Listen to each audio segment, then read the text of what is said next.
Helen. And I'm Liz. And we're sisters, Scientists. and lifelong X-Files fans. And this is We Want to Believe. All right. So, episode 12 of the X-Files, episode 13 of our podcast. And today we're talking about fire, which I'm very excited about. I believe I said that last time. There was like a whole huge things I totally forgot about in this episode. Yeah. Before we get into that, I have two updates. And then I also wanted to let everyone know that just as we did last week, we shared a spooky story from a listener. We're going to do that again at the end of this episode. So get ready for something creepy. Yeah, and you can send yours in to wewanttobelievepod@gmail.com. Yeah. Or one of us, if you happen to know us. Yes. That works too. And I think you can message us on Instagram. Yes. Yep. We want to believe pod. What are your updates? Yeah. All right. So first one is This isn't about banking, is it? It's I actually have major complaints about banking at the moment, no. but I'll spare you. No, this is actually from a listener who you've probably heard us talk about quite a bit now. Our dear friend Wolf, the PhD in chemistry. She wrote up a little description. Was I wrong? No. I was worried I was wrong, and I was like, oh no, because she's in physical chemistry, and she does a lot with lasers, and so her style of chemistry is far closer to physics than to bio. So I'm more worried, than you need to be. Okay. Also, she's our friend. We don't need to be worried. No, just remember we mentioned a couple. No, actually, ionizing radiation. So this was brought up in the episode Fallen Angel. Mm-hmm. And we mentioned that the guys who had been zapped by the Leo-style alien had looked like burns from ionizing radiation. And so Wolf wrote us up a little tutorial on that, and I thought I could read it because it's kind of fun. That's awesome. Go for it. So here we go, in the words of Wolf. Ionizing radiation is any radiation that can liberate electrons from atoms, thus making them ions. Interestingly, to ionize an atom, you need the light to be of a particular minimum frequency and thus a corresponding minimum energy. You can't use lower energy light but more of it to release an electron, which is what you might expect from classical mechanics. And then sure. That's what you might expect, yes. I know that's what everyone listening to this was thinking. Oh, I just assumed I could use more light that was lower energy. Because of classical mechanics. Right, exactly, because of all your background in that. No, you'd be wrong. And she says to mix a bunch of metaphors, it's not like filling a bucket with water. It's like throwing a ball up to a platform above your head. If you don't throw the ball high enough, it's just going to fall to the ground. See, basketball coming up again. It's all coming back to my abilities there on the court. Yeah. Throwing two balls to the same too low height isn't going to make the ball get to the platform. Oh, sure. That makes sense to me, right? Yeah. This is because energy is quantized, and that's all I'm going to say on that, because I could talk your ear off about fairly boring stuff here. And then she continues, but ionizing radiation isn't that special. UV light at a higher frequency end of the spectrum is ionizing, for example. So the sun produces ionizing radiation, as would any heat source that's hot enough. Stars, other space stuff, I guess, and then in parentheses, I don't know about space things, sorry. And then she has some thoughts specifically about the X-Files and that episode Fallen Angel. Ooh. She says, I'm guessing that what they're getting at is that the UFOs are using some sort of nuclear fission process to power the ship and thus releasing ionizing radiation. Oh. When you split a nucleus, you release the energy that was holding those protons and neutrons together, right? Right. Okay, and so she says, I don't specifically know how high the energy is from radioactive decay processes. And she says, I looked it up and saw units of mega electron volts, immediately groaned, and didn't do any conversions. The energy is definitely high enough to ionize, though. Okay. But then she says, my concern is this. If the UFOs are nuclear powered, it seems like they're wasting a lot of the energy they're producing to power the ship if it's enough to melt people's faces off. Maybe the aliens are just using massive amounts of energy, and the energy that's enough to burn us up is barely anything for them. I don't know. Like many things on the X-Files, the science is pseudo at best. But I thought that was excellent information. That's and I thought that the image of the ball and you can't just throw more balls at the same low Right. height and they'll not get to the platform. That was really vivid for me. Yeah. That was yeah. nice. Oh, that was great. Yeah. I appreciate So thank that. you. Thank you. Yeah. Awesome. Well, thank you, Wolf. What is your second update? Okay, so this blew my mind. I was looking up some stuff about Deep Throat, about the actor who plays Deep Throat. You said to remind you. I Yeah, forgot. Jerry Harden is his name. Okay. He's still alive. He's 92. Wow. He's a sculptor now. Oh. In addition, he was like a character actor in a bunch of different things. He's been married to the same woman for decades and decades. And I was reading this interview where he says, something about how he always encouraged his kids not to go into acting because of what a rough business it is. Mm-hmm. But his daughter went into acting anyway. His daughter, Melora Harden. What? Yes! Oh my gosh. That's incredible. So Jan Levinston from The Office Yes. is Deep Throat's daughter. Yes, Jane from The Office is Deep Throat's daughter. Oh my God. That's amazing. So we watched an episode of The Office with Jan in it last night, and once you can kind of see it around the Really? eyes. Yeah. Oh man, that's awesome. Yeah, it blew my mind. I was dying to tell you. Whoa. Oh my God. Yeah, that's amazing. Yeah. I can't wait to go watch Who knew? more. Yeah. Awesome. Yeah, look for it. I will. I am a little bit congested. That's why I sound worse than usual. So heads up, everyone. The Day We Fought Space, a wreck-em-up with spiraling chain reactions, is now available for pre-order on the App Store. As a physics professor, I especially approve of this game. More about reaction than rehearsal. You'll use physics to your advantage as you create dynamic chain explosions to take your enemies down. You can personalize your ship to best suit your playstyle and the mission at hand with zany weapons such as an orbital blade, an ice laser, or a wrecking ball. The best part is that The Day We Fought Space is coming from a close friend of ours and of the podcast, Catherine Kimport, who is the game writer-in-chief at Tersiap's Truncatus Studios. See if you have what it takes to reclaim the solar system in this gritty and dynamic side-scroller. Pre-order now before The Day We Fought Space's official launch on May 26th. Visit thedaywefoughtspace.com/purchase to order now. All right, cool. So we start off with some fancy English people. Oh yes, now we're on to fire. Yes, we're on to Fire, the episode. And we see Cecil, the gardener, staring at the guy in the family who's leaving. Old And- British dude. Old British dude. And he suddenly bursts into flames. And as everyone else is screaming and terrified, Cecil, the gardener, is just kind of staring at him. It's very much implied Very casually. that he's responsible. Yeah. Yeah. One thing that I wanted to mention that I like about this episode or just find interesting is I know we talked about in, what was that episode? The computery one. Ghost in the Machine. Yeah.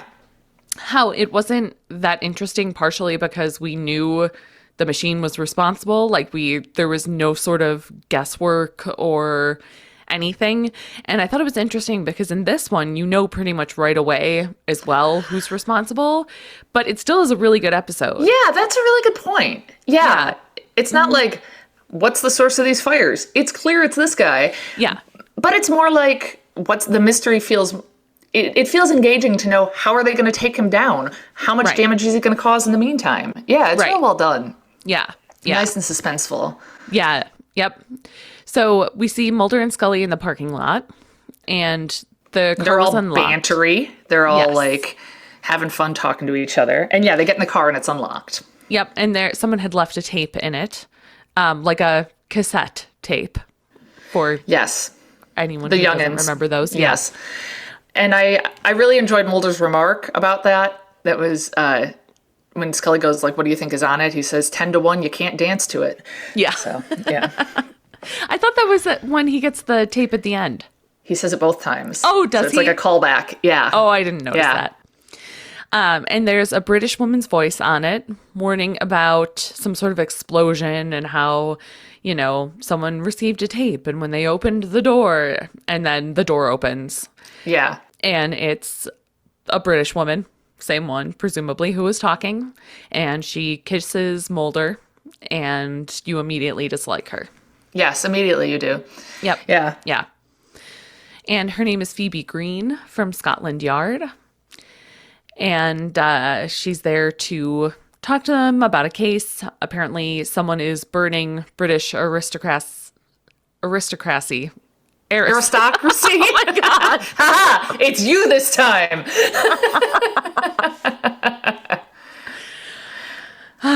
Aristocracy.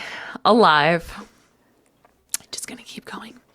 That's fair. And apparently the suspect has been sending letters to the victims' wives. And there is a family from Britain who recently moved to the States, and they're worried that they could be next. And in fact, I think they suspect they're next, and I believe that's why they're in the States, is to kind of try to get them out of harm's way, at least temporarily. So they're staying in Cape Cod. Mm-hmm. And yeah, this Phoebe Green, she is like a total bitch to Scully. Yeah, she is. Yeah. I kept not wanting to write bitch in my notes because I don't like when women are kind of like pitted against each other and stuff. Mm-hmm. But no, she just really is. Yeah. Like, she's just really unpleasant and really bitchy. Yeah. And like a little aside of like, she doesn't like me or something about Scully. Right. Like, yeah. I'm like, yeah, because you're awful. Yeah. That's why she doesn't like you. Yeah. Yeah. I do like around this time as she's leaving, Scully gives this real condescending wave to her back. Right. And yeah. I noted it as just being very, very real nice and like fake friendly. Yeah. It's awesome. Yeah. So Mulder says he's going to run it by the arson guys, and then she's going to be on her own. He won't get involved. The arson guy, real weird. Real weird. That is what I wrote. Very weird. Very into fire. Like, I feel like how many arsons are into fire? Like he got into this job so he can get as close to fire as possible without being an arsonist himself, and probably he actually is. So, yeah. I would watch that. That would have been a nice twist. Yeah. Ooh, yeah, it would have. They make you think it's the British guy the whole time, but actually it's the arson specialist. Yeah. So they discuss how there was no evidence of any sort of accelerator or incendiary device. I pronounced that correctly, I'll point out. That was nice. And the arsonist, no, not the arsonist, the arson specialist. Or is it? Yeah. Says that some sort of rocket fuel is possible because it burns so hot that there isn't anything left. He mentions this phenomenon of water splitting, of like when water gets hot enough, it can split into its components of hydrogen and oxygen. And I thought, surely not. And so I looked it up, and no, it is actually true that can happen. Which is just crazy to me. I don't know. That just seems crazy. Anyway, you got to get up over like 2,000 degrees Celsius. Okay. Yeah. Good to know. Just like, wow. I also feel like half the time things are so crazily wrong in the science that it's nice when you're like, is this true? Oh yeah, it is true. Very good. See, and in my head I was going, right, like steam? And then I was like, oh no. Jesus. No. Not like steam. Yeah. I caught that one myself. So Mulder, of course, suggests that it's some sort of pyrokinesis where someone is able to start things on fire with their mind.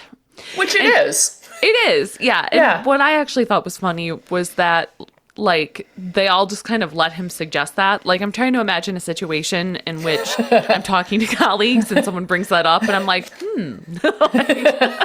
I mean, I guess you'd be polite to that. Well, okay, first of all, one of the other people here is the crazy arson dude who's probably just like going, I wish I had pyrokinesis. Like,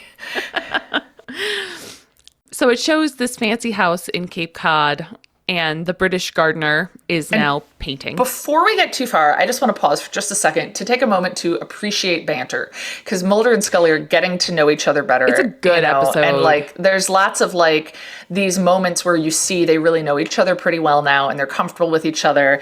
And there's stuff like when Mulder says he's agreed to help this Phoebe Green, even though he doesn't have to.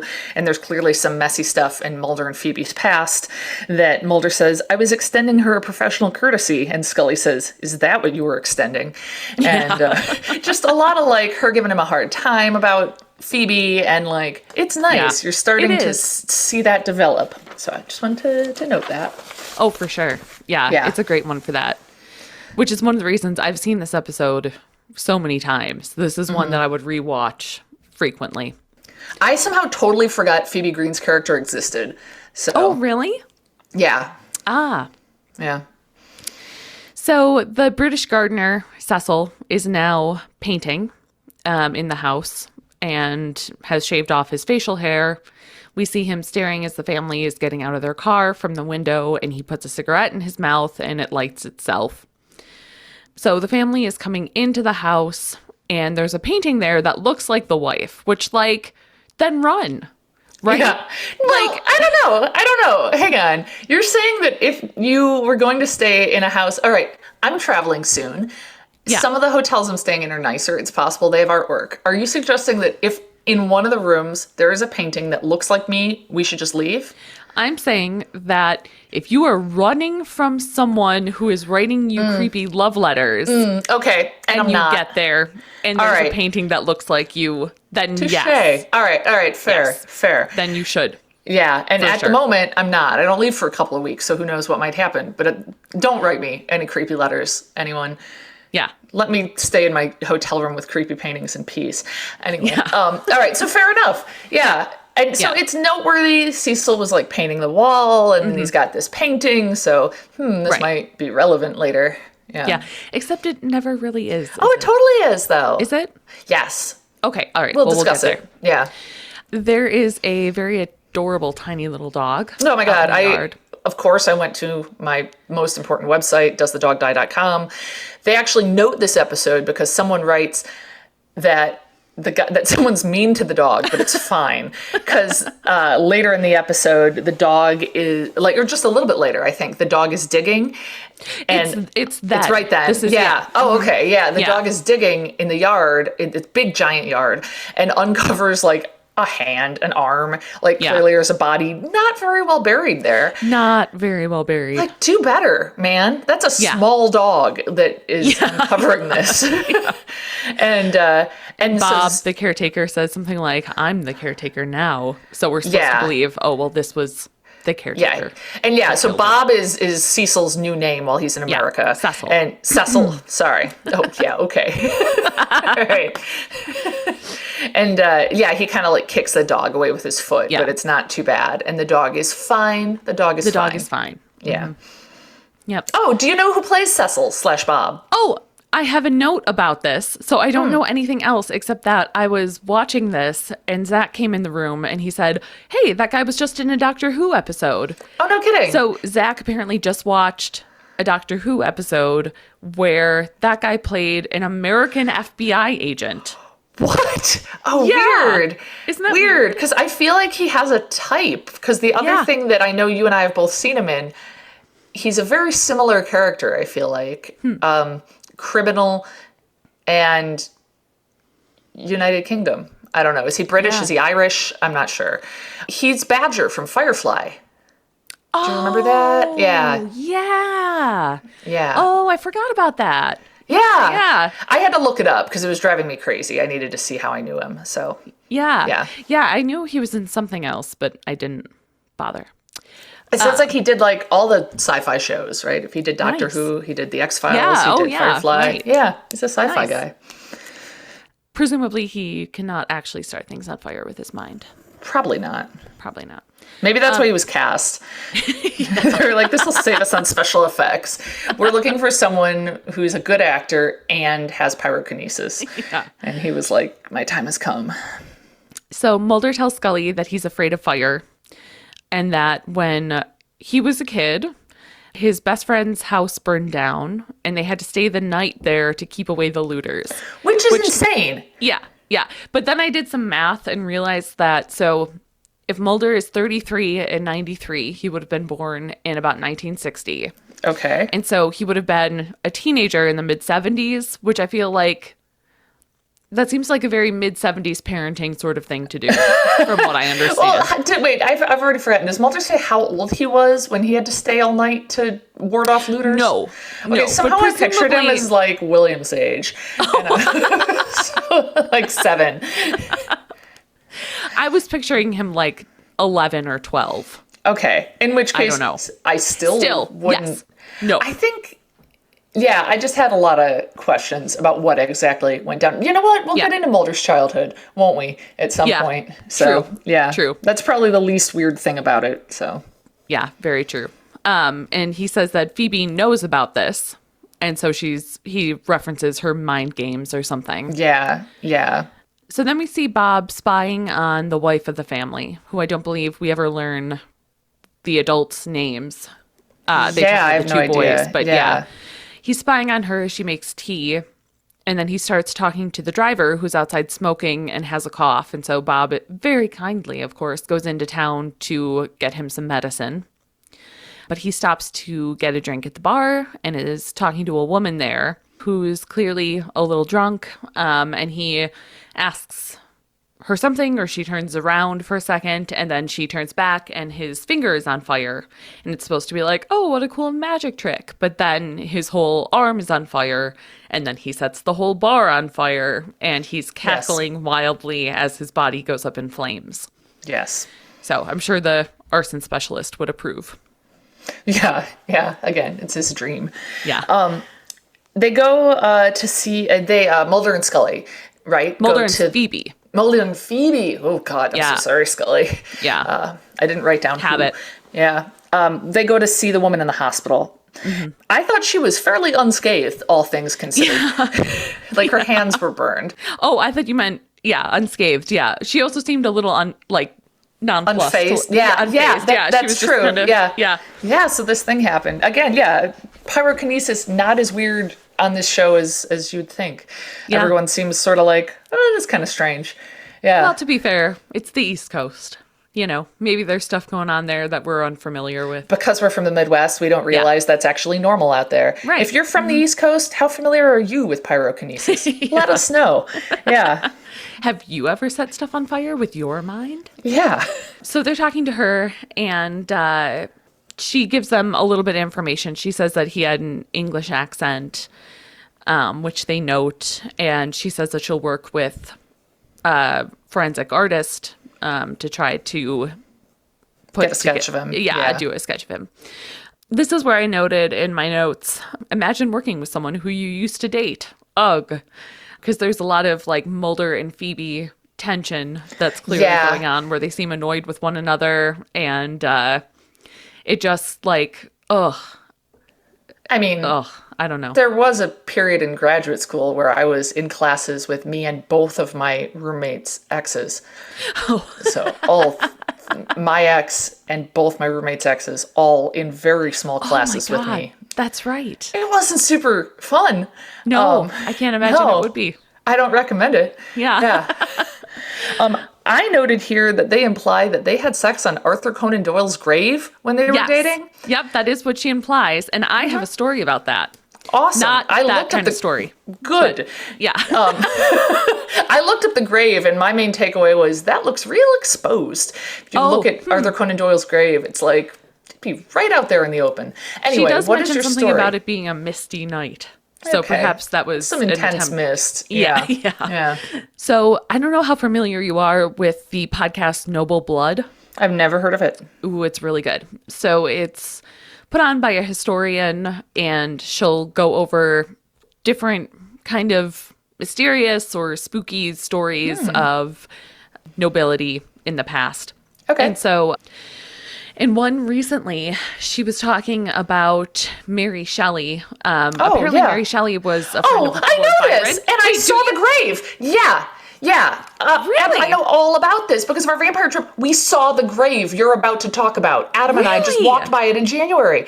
Yeah, I'm sorry. You should tell the story. Well, that's okay. I mean, or you can. But yeah.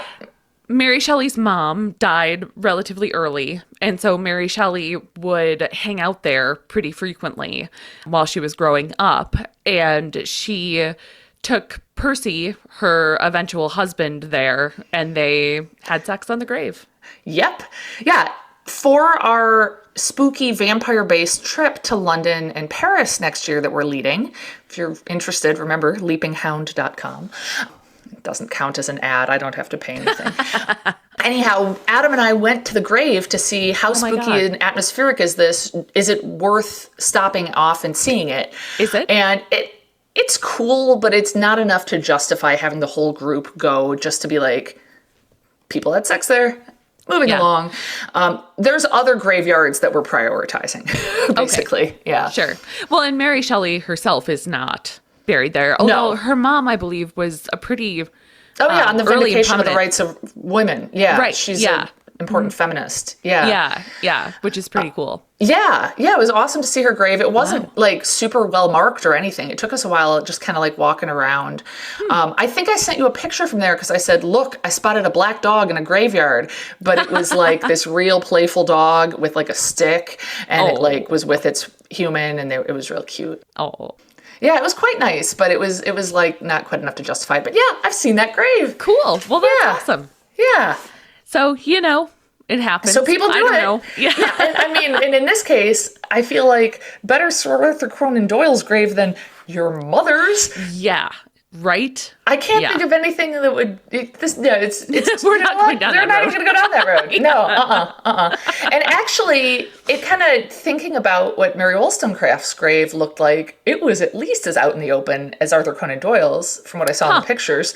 So who am I to maybe it was judge? less so 150 Maybe years there ago. were a lot more trees. I don't know. Yeah. Have you read Frankenstein? No. Oh, it's But good. there is a really creepy statue of him in Geneva. Really? Yeah. So yeah, you mentioned Byron, because this is one of the things that that we're going to talk about on our vampire trip. Oh. Because they had this. Yes, because that other story that the Byron's physician started, which was like one of the first big vampire stories. Yeah, right? and they. It seems like he kind of. Pomodori? Yeah, Pomodori. We're going to go and see his house. Oh, wow. Yeah, and he really Polidori. Okay. Polidori. Pomodori is like Pomodoro, like tomato, like the timer. Yeah, Polidori. Yeah. It's said that he modeled the vampire character on Lord Byron. Right. Yeah. And like there's this like storytelling kind of like competition thing that they had in Geneva, and that's where Mary Shelley got the idea for Frankenstein. I love that you knew this too. Yeah, I just learned it on that episode of Noble Blood. Oh, wow. So thank you to Dana Schwartz. Maybe Living Town Travel needs to reach out to Noble Blood and be like, hey, you and your people, they should go on our trip. Yeah. Cool. Well, neat. Yeah. Anyway, I forgot this all came from the podcast. Yeah. So Mulder he tells Phoebe he just wants to stick to the case after she's talking about their past, etc. So then we're back to the British people, and the driver is very sick, and Bob, the caretaker, kind of hints to us, essentially, that he to the poisoned camera. the cough syrup. Yeah. And then he's showing the two young boys at the house a magic trick. Ugh. And and makes the boys promise not to tell their parents, which is like Predator 101. Yeah, right? Oh, it was almost too much to watch, even though like nothing bad happens. Right. He tries to get them to smoke. Yeah. Yeah. So creepy. Now, this is where, I finished the episode, and not that long ago from talking now, but I had to stop taking notes because my TV started acting weird, and so I had to finish the episode on my phone, and so I couldn't take notes. Okay. Watch it. So. And we shall rely on my notes. Yes. But I believe after this is when they, no, I can't remember. You're going to have to It was around this time, Scully is doing a profile on him and notes that he must have close access to the family and he must be like impulsive and violent, which certainly tracks with what we saw of his behavior in the bar. I also thought it was odd to see Scully doing the profiling because I thought that was kind of Mulder's realm. Yeah, but we've seen her do it a few times now. Background. Yeah. I don't know what the deal is with that. I don't know. I associate her with report writing. Yeah. So I don't know if she's the one doing... I don't know. I don't know. Her computer did have a nice blue and white screen to type on, her word processor. And it occurs to me that just in my head, I'm picturing that she's typing this up in some sort of online thing that she'll submit. And no, that's insane, Liz. This is 1993. Right. She's going to type it up, print it out, and bring it in. On that paper that has holes on either on the side that you have to rip off. Yeah. Scully also supposes what if there's rocket fuel in like hand cream or something like that? Could that work? Right. And there's talk of like maybe, but it would be tough to get enough of it. Yeah. And then we see the family, and luckily it kind of flashes back to Bob or Cecil pressuring the children to smoking, but then they're interrupted by their mom, and the mom says, "Hey, our driver's sick. Could you drive us to this party?" Yeah. Right. And Mulder and Phoebe are walking down the street, and they decide they're going to set a trap at this party. And Phoebe totally agrees with him. Oh, yes, pyrokinetics. That's definitely it. Right. And Mulder says something. Mulder annoys me slightly in that he is like, it's nice to have someone that agrees with me or something like that. And I feel like, don't you dare talk bad about Scully. I know. And like, on the other hand, it's nice to have someone who doesn't psychologically manipulate you and like play on your phobias against you, you know? Well, he learns that by the end of the episode. That's true. Luckily. He does. Yeah. So Mulder and Phoebe are dancing. Bleh, and Scully goes there. So Yes. we see them later at the party. Phoebe mentions how she got them rooms for the night. Right. And so they're in Boston for this party, and they're all dressed up, and they end up dancing, and Scully shows up. Yeah, and that's when they find out there's a fire. Well, first, believe. you're missing a few steps. Oh. So Scully is watching them dance and looks super awkward, like not wanting to interrupt. Like she just got there. She told Mulder that she was coming up because she had some immigration documents she wanted to show him. Right. And yes. So she comes up and sees them dancing and is like just kind of like standing there like, And she looks and she sees Bob / She sees Cecil. Bob, yes. Yeah. And he's kind of just standing in the hallway being creepy. And then she looks back and sees Mulder and Phoebe kissing. And then she looks even kind of like more uncomfortable and is like, ugh, and looks back and Cecil is now gone. And that's when she sees an alarm going off on the 14th floor that there's a fire. Yes. And so she very nicely runs up to them and goes, "There's a fire on the 14th floor." And they break apart and look embarrassed and run off because they were not doing their jobs. No, I don't think the trap was, hey, maybe we go to this party too and we kiss. Yeah. That's not a trap. Yeah. That's just a good time. I don't know. Maybe that could be like a pickup line for people who are investigating things. Be like, let's set a trap for this party.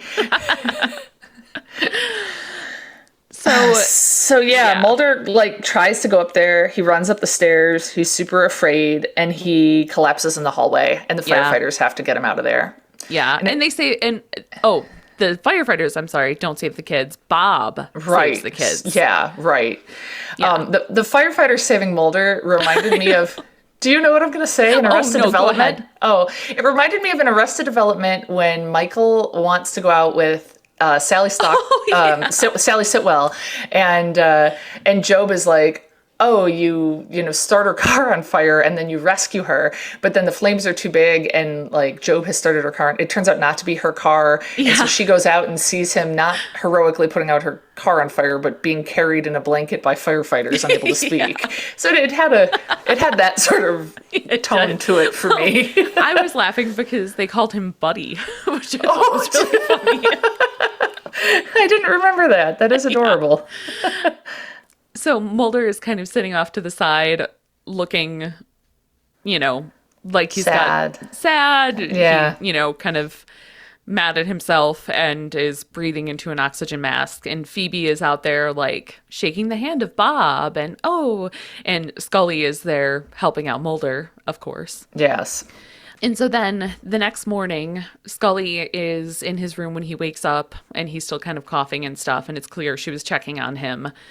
And she says something like, "Do you want to hear the reason why I came all the way up here?"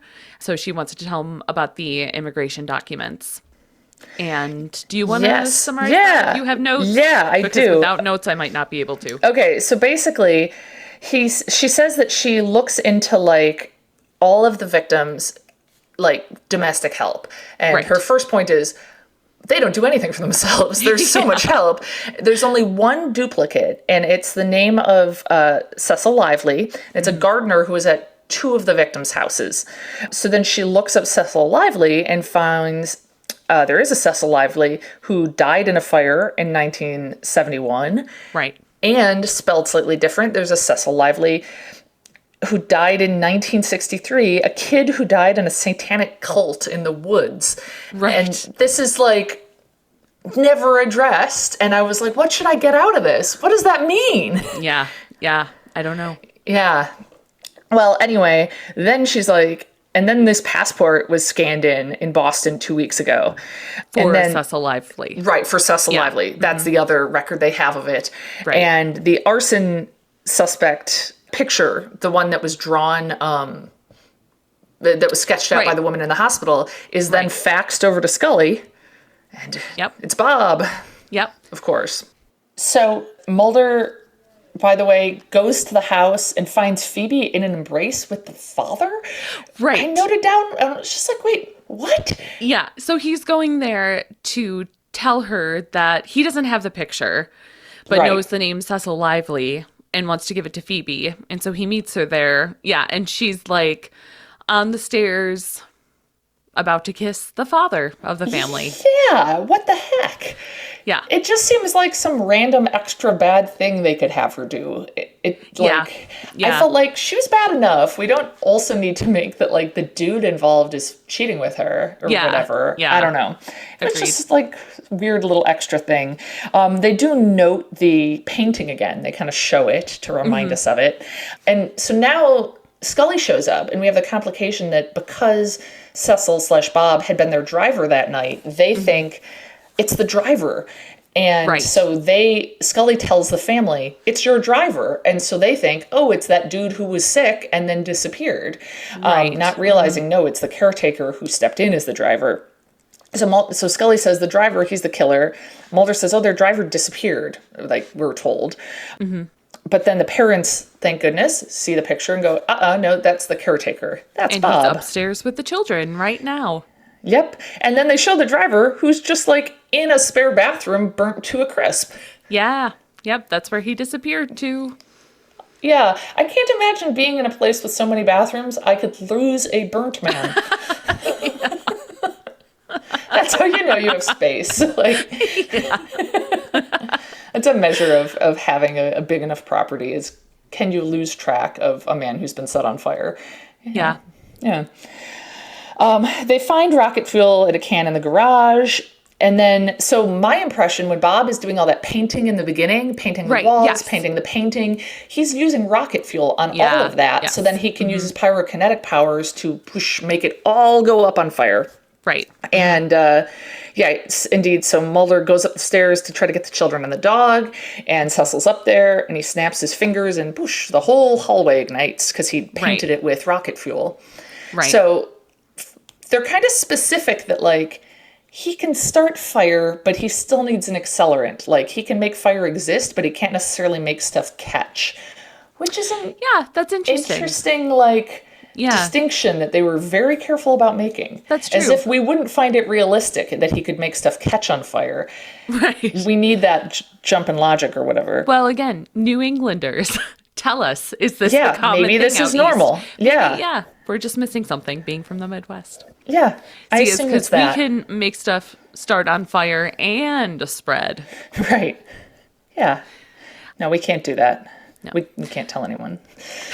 So basically, Cecil tries to come down the stairs. Scully's got her gun on him, and he's like, well, you're not going to shoot me because that spark from the gun could blow us all up. But then Phoebe comes around the corner, splashes him with accelerant, and then somehow he goes completely up in flames. Yeah. Well, but first he kind of like freaks out, and I don't know if it's because he knows that he's going to go completely up in flames, but I felt like, I don't want someone splashing me with accelerant either, but like... Yeah. Nor do I. Stop him like that. You know of all people who, I don't know.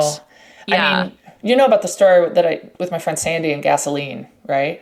When I was 15, I'll tell everyone. Yeah. I was 15 and she was 16 and we stopped at a gas station and I was like, oh, let me pump gas because it seemed really cool. And so when I pulled the gas pump out of her car, I did not release the handle and I sprayed gas completely across her shirt. Oh God. Just hosed her down with gasoline. Yeah, it was like, Oh. it was like I was ready to be in Zoolander or something in that one scene with the freak gasoline fight incident. Yeah. Oh, God. Yeah. And So- she you didn't- know what? She didn't care for it. No, Yeah, she didn't. well, true. I believe that. But she Yeah. probably also wasn't stopped in her tracks if she had been about to attack someone. No, I don't think so. I think she would have been able to go on. Yeah. Yeah. Oh, and Mulder rescues the kids and the dog Yes. successfully. He overcomes his phobias. Yes, which is very nice. Yeah. Kids and dog, all fine. All okay. Yeah. And then as he stumbles out into the yard, Cecil/Bob goes up in flames and is once again kind of screaming / cackling and says something about like, you can't stop me, or You can't fight fire with fire, he yells over and over again. Yeah. of course.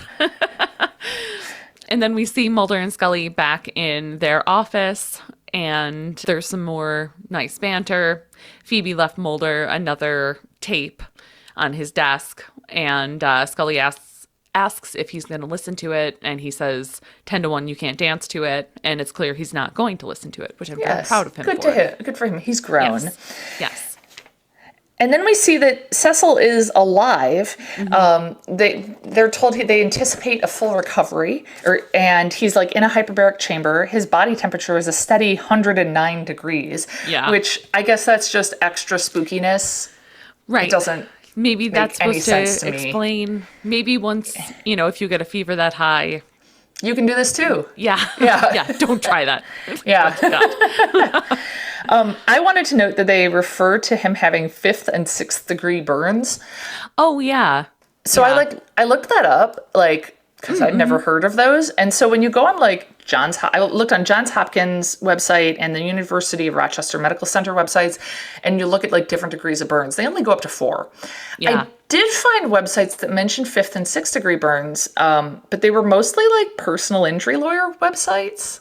Oh, really? So I don't really know what to make of that. But yeah, I did read in one place that, a 5th degree burn is when it burns down to the muscle, and a 6th degree burn burns all the way down to the bone. But I couldn't find it on any legit looking medical websites. So I don't know. Yeah, I had only heard up to 4, Yeah. but I don't know. Based on those sources, I would not put my stock in much. Yeah, I was kind of I guess at least they didn't say 7, which I couldn't find reference to anywhere. Yeah. It's when you burn the very soul. Oh, God. Do you want to hear what I found about spontaneous combustion? Always. All right. Let me pull it up.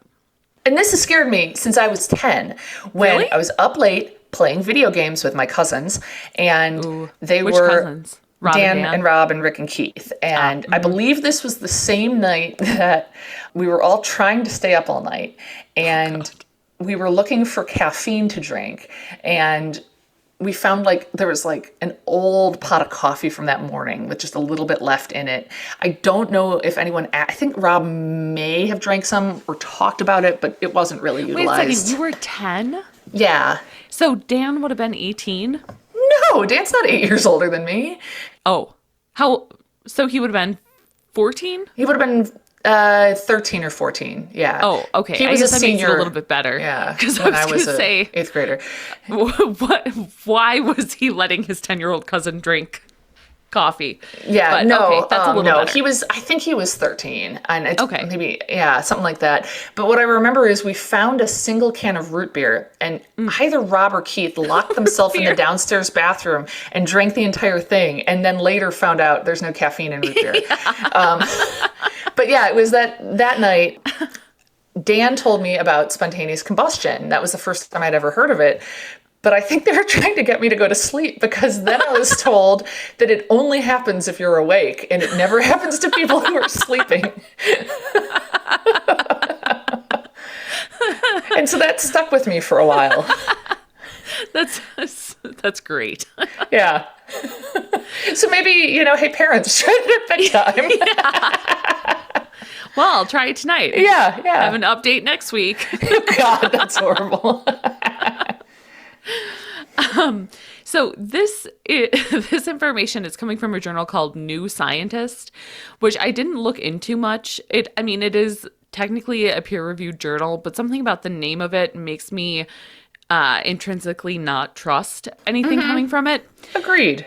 But I have heard a lot of this information before, and this is less talking about the science behind it and more talking about like the history and some cases that people haven't been able to explain.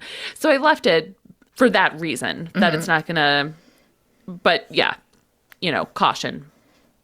Also, the title of the article is Burning Issue, Spontaneous Human Combustion, which is just like... That's awesome. Too much. So this is coming from New Scientist, and it's from 2012. The author... Oh, and as I am looking at this, it's clear this is an opinion piece from more like a magazine. Okay. But again, this is not going much into the science of it anyway. But I did want to quote it partially. The first accounts date from 1641, when Danish doctor and mathematician Thomas Bartholin described the death of Polonius Vorstius, who drank wine at home in Milan, Italy, one evening in 1470 before bursting into flames. In 1663, Bartholin wrote of a Parisian woman who burned, leaving the mattress on which she lay unscathed. Which seems like a totally separate issue. Frankly, that's a close quote, and me saying that, not the vaccine, to be clear. But like, that seems like someone just put her on the mattress, then, doesn't it? It does. Yeah. Quote, the first scientist to investigate spontaneous human combustion was German chemist Justus von Liebig, who examined the records of some 50 cases. He pointed out that even though anatomical specimens are stored in 70% alcohol, they will not burn. Quote, recent cases are well documented. On July 1st, July 1st, William's birthday, 1951, and now this I have heard of this before this case. Mary Reeser was visited at her home in St. Petersburg, Florida, by her son. When a telegram arrived next day, the doorknob of Reeser's apartment was found to be hot. When police broke in, all they found was a mound of smoking ash with a leg protruding and charred liver attached to the spine. What? When police broke in, that was like a quote that they do in magazines. Oh, gotcha. The remains of John Irving Bentley of Countersport, Pennsylvania, were found by a meter reader who let himself in on the 5th of December, 1966. A pile of ash and half a leg was what remained. And the most recent case was 76-year-old Michael Flaherty, who died on the 22nd of December, 2010. Wait, what? Yeah, West Galway coroner Kieran McLaughlin reported the cause of death as spontaneous human combustion. So just to summarize, we cannot get people to burn. Like you said, just store people in alcohol, they're not burning. And yet, occasionally, they burn. Yes. Now, I would strongly Wait a second, hang on. Of course they burn. Wait a second. They do burn, though, because cremation. Well, sure. I mean, if you get anything up to a high enough temperature, it'll catch on fire, right? So what's going on there? Is it possible they were just poorly cremated and then set there? No. I mean, I think there's enough forensic evidence to state that, and from what I know of the Mary Reeser case, that, like, there's something weird happening. I would not say that they spontaneously combusted. Like, I do not, from what I've read, I don't think there's enough to say that. But I also don't think they were cremated and then put there afterwards. I feel like there's a middle ground where somehow they caught on fire in their homes. Gotcha. And then burned. Yeah. Interesting. So what a way to go. Point is that there are unexplained burnings. There isn't anything that can really explain it, but also not cause to believe that people will just spontaneously combust. Especially not if they're asleep. Right. There is... That was me just agreeing without checking. Yes, and especially if they're asleep. One more thing that I want to read from this. Quote, in January 1986, a BBC Newsnight program demonstrated the Wick effect. The following year, Nigel Cruttenden of the Kent Police Force used the Wick effect to explain the death on December 28th, 1987, of Barry Soudane, a handyman from Folkestone, UK. Soudane's charred remains were found in his largely undamaged flat. Cruttenden surmised that fat in the body had liquefied in the conflagration and fueled the fire. The Wick effect was becoming the accepted explanation. My God. Is it called the Wick effect because the fat becomes like the wick? Uh-huh. Yet clothing soon burns away, leaving no wick. Combustion lasts 12 hours or more, and the corpse is not destroyed. Spontaneous human combustion is a very different matter. So I don't know. You know? Wow. That is super gross. Yeah, I could have done more research on this, but I didn't have time. I assumed that was named for somebody with the last name Wick, and then I realized, wait, no, you are the Wick. Ugh. So that's what I've got as far as spontaneous combustion. Not all right. Not a lot. I don't know. That's a medium amount. Yeah. Yeah, it's a medium amount. Yeah. I think I have, what's out there for the most part. There wasn't much. There were a number of articles from the 1800s, which I thought was interesting. More just like reports of it, cool. which I strongly suspect are not actual cases of spontaneous combustion, but it was kind of fun to read. So, I bet. Yeah. Yeah. So that was a good episode. Yeah. Absolutely. Great. Yeah. Next is Beyond the Sea. Oh, which is so great. intense. So good. So intense, but so good. Oh Yeah. my God. Yeah. Yeah. But Fire is one of my favorites, I'd say. At least from season 1. Yeah, agreed. I think it's a good one. Yeah. And then before we go, I have another creepy little story. Go for it. This comes from Casey, who is another writer friend of mine on Twitter. Oh. And she says, once I saw a ghost move a cup across a table. Crazy times in my haunted college dorm room. Oh. So I asked for more information. Yeah. And she said, well, like I said, I went to a very haunted college. She went to Mount Holyoke. And that's where Baby was going to go. I know. That is like all I know of to hear that is, Baby's going to Mount Holyoke in the fall. Like, so sorry, Casey. So anyhow, she went there, and apparently it has this reputation for being super haunted. And there's like all these stories about it online. And she says in her dorm, the room exactly one floor above hers was the ghost room.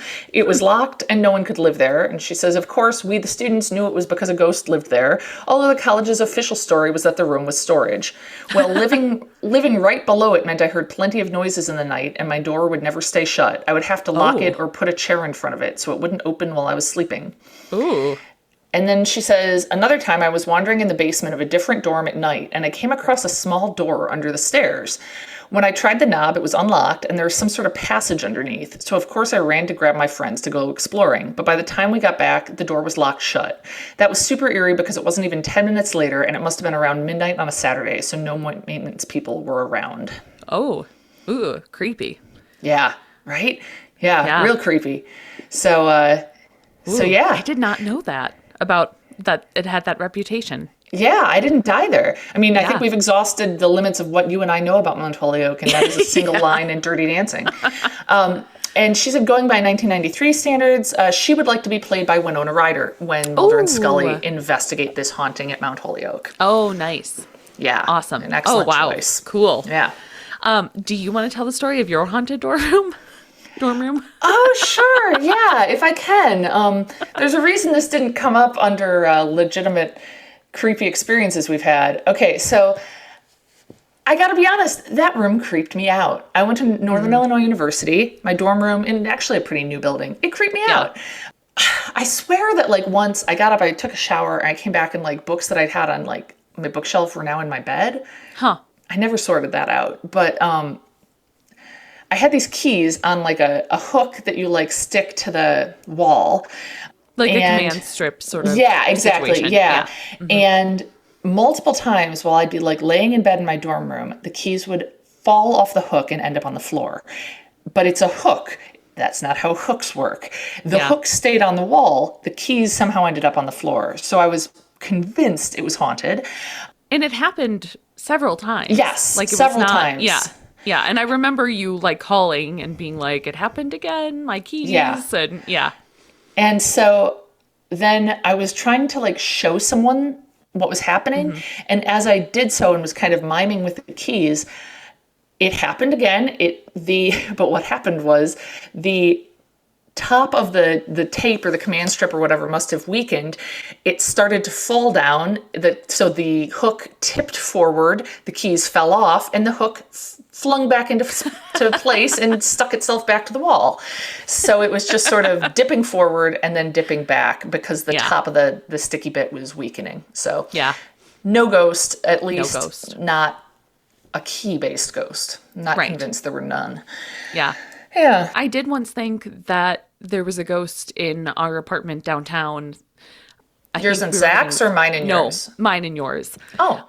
Because one morning I woke up and I had a bunch of stuff in my bed that I hadn't put there the night before. Oh, yeah. And my friend Molly was sleeping over. She was on the couch and I ran out and I woke her up and I was like, Molly, did you put stuff in my bed? And she was like, no.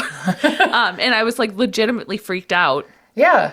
Until later that day when I was looking at, you don't remember that? I really thought there was like all this stuff in my bed suddenly. Wow.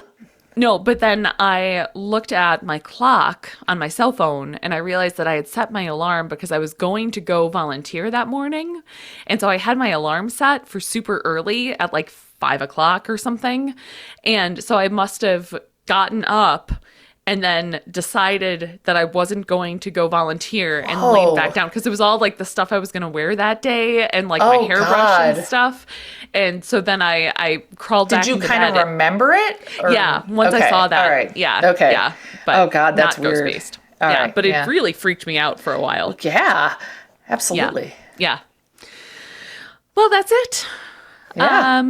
Next up is Beyond the Sea. Send in your stories to wewantobelievepod@gmail.com. And until next time. Bye-bye.